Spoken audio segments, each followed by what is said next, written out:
In 2010, you warned that the U.S. could fall into a deflationary trap as Japan did. You wrote a paper that discussed how to avoid such a situation. Would you talk about it? Sure. 2009 was a recession year. The recession actually ended in the summer of 2009, at least by official measures. Right. And then the economy started to resume growth and job growth in particular.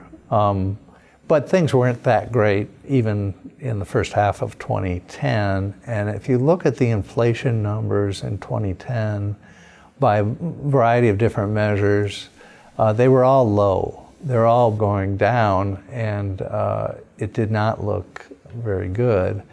And I flagged this in a paper called Seven Faces of the Peril, which was about, in broad terms, comparing what had happened in Japan to what had happened in the U.S.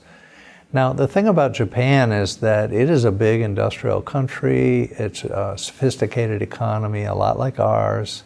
And they had been battling deflation at that point already for more than a decade, probably 15 years, depending on how you count it.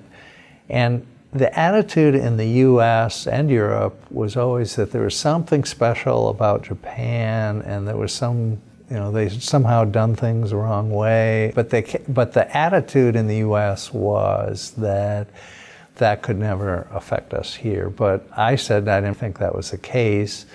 The paper has a theoretical explanation for why they could get stuck in a bad situation and how we could possibly get stuck in the same situation. And in fact, at the time I wrote the paper, we were pretty close to heading in that direction. So that paper was released as a forthcoming in the review. I was actually on CNBC the next day talking about it, and in my opinion, that ignited a lot of the fire around the second round of quantitative easing. The paper comes to the conclusion that you have a lot of bad options in front of you, but probably the best of the bad options is to go ahead with a quantitative easing program.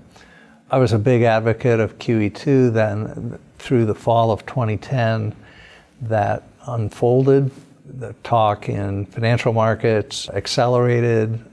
Chairman Bernanke gave a speech at Jackson Hole, which was interpreted as being more sympathetic than he had been previously, and the probability that the FOMC would go ahead with a new quantitative easing program, the QE2 program, went from 0 in July to 100% by the time we got to November 1st or so, which is when we implemented the program.